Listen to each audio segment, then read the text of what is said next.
বাংলাদেশ। এটা কি সেই দেশ যেখানে নারী ও শিশুর নিরাপত্তা কেবল কাগজে লেখা শব্দ? মাত্র কয়েক দিনের ব্যবধানে একের পর এক নৃশংস ঘটনা। ৪ মার্চ, চাঁদপুর। বাবার হাতে নির্যাতিত হলেন ৪ মাসের অন্তঃসত্ত্বা এক মাদ্রাসা শিক্ষার্থী। ২৮ ফেব্রুয়ারি, পাবনা। দাদিকে হত্যা, তারপর নাতনিকে সংঘবদ্ধ ধর্ষণ করে হত্যা। এরও ঠিক একদিন আগে বাবার কাছ থেকে তুলে নিয়ে কিশোরীকে ধর্ষণ, পরবর্তীতে হত্যা। গাইবান্ধা, গৃহবধূকে ধর্ষণ করা হয়, মামলা না নেওয়ায় শেষ আশ্রয় বিষ পান। এই ভয়াবহ উন্মাদনা থামছে না।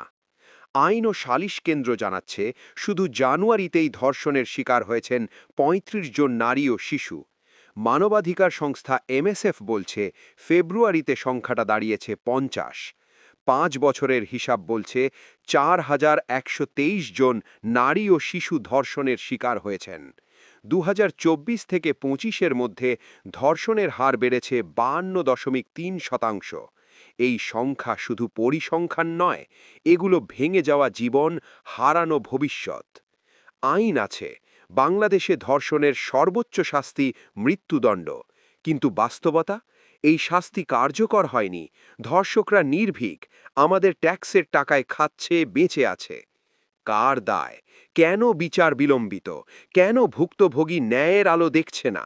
আজ যদি আমরা চুপ থাকি, আগামীকাল নিরাপত্তাহীন হবে আমাদের ঘর, আমাদের সমাজ।